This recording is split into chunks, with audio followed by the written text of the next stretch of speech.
The United States is going to need a lot of missiles if its fighter jets are to shoot down every stray balloon that sets off a radar warning in American airspace. At any given moment, thousands of balloons are above the Earth, including many used in the United States by government agencies, military forces, independent researchers, and hobbyists, said Paul Fetkowitz, president of Kmont Consolidated Industries, a maker of high-altitude balloons in Melbourne, Florida. Fetkowitz and other experts say this flotilla may explain the origins of some of what John Kirby, a National Security Council spokesman, called the slow-moving objects at high altitude with a small radar cross-section that were shot down over the United States and Canada in recent days. NASA scientists in Antarctica prepare one of 20 balloon launches for a scientific mission in 2013. NASA via the New York Times. NASA scientists in Antarctica prepare one of 20 balloon launches for a scientific mission in 2013. NASA via the New York Times. The United States is going to need a lot of missiles if its fighter jets are to shoot down every stray balloon that sets off a radar warning in American airspace. At any given moment, thousands of balloons are above the Earth, including many used in the United States by government agencies, military forces, independent researchers, and hobbyists, said Paul Fetkowitz, president of Kmont Consolidated Industries, a maker of high-altitude balloons in Melbourne, Florida. Fetkowitz and other experts say this flotilla may explain the origins of some of what John Kirby, a National Security Council spokesman, called the slow-moving objects at high altitude with a small radar cross-section that were shot down over the United States and Canada in recent days. Since February 4, when the United States shot down a large Chinese surveillance balloon that was reportedly flying at an altitude of roughly 12 miles as it crossed the North American continent, federal officials have sought to enhance radars and atmospheric trackers so they can more closely scrutinize the nation's airspace. Balloon experts say the upgrade might generate a paralyzing wave of false alarms.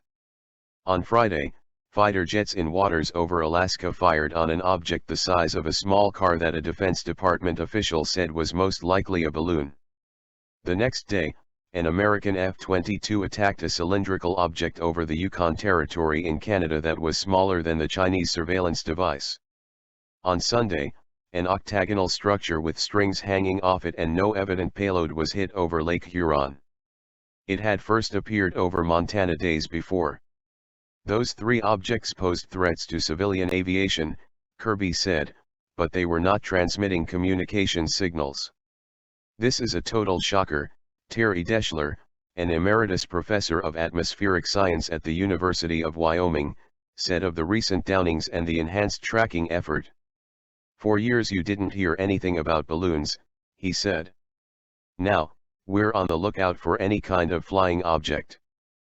Fetkowitz said he worried that government officials in Washington might not realize how crowded American skies had become with high-flying balloons.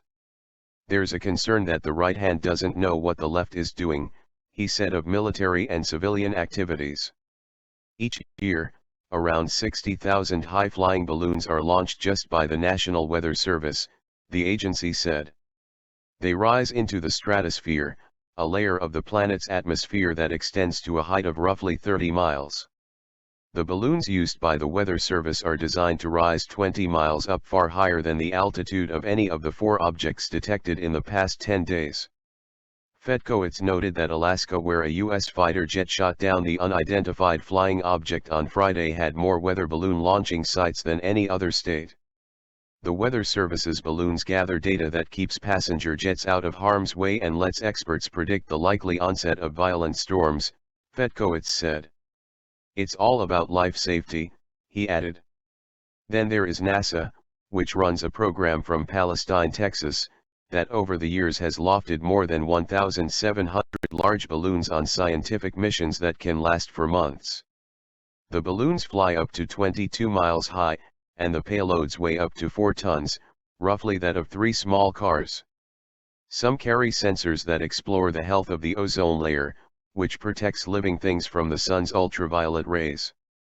Experts in the balloon industry said that DARPA, the secretive defense agency in charge of advanced technology development, was experimenting with a new class of long-duration balloons for battlefield use that would act as communication relays. But Randolph Atkins, an agency spokesman, said neither he nor his boss knew of any such project. The United States is not alone in its frequent use of balloons. Many of the 193 member states and territories of the World Meteorological Organization, based in Geneva, regularly send up stratospheric balloons in large numbers, some designed for long-term missions that collect data from around the globe. It's endless, Fetkowitz said of the array of different balloons and programs.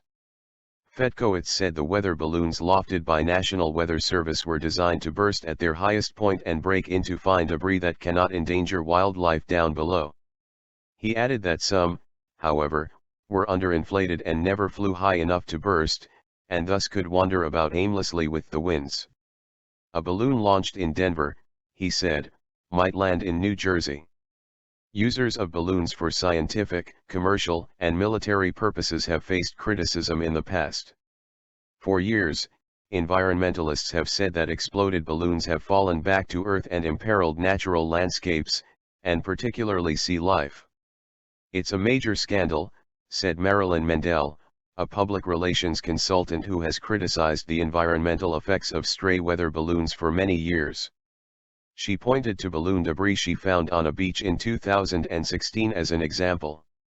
The strings on these balloons are huge, long things, she said. It's an international problem. Fetkowitz of Caemont Industries said that such criticisms had kept balloon users from speaking out and engaging with the public. A lot of the scientists out there are keeping their heads down, he said, even though they know they're doing the right thing for public safety. The silence of balloon experts might explain why no owner of a shot-down object, with the exception of China, is known to have come forward publicly to discuss the incidents or to complain. Not all balloons are used for strict scientific or commercial purposes. A bizarre event happened, Fetkowitz said, when a customer used one of his company's balloons to loft a device that played aloud the Pink Floyd album The Dark Side of the Moon. Fetkowitz said a different balloon carried a child's Thomas the Tank Engine toy to stratospheric heights. We do vet our customers, he added. We've turned away people. We don't want to do business with a guy who wants to send up a gun.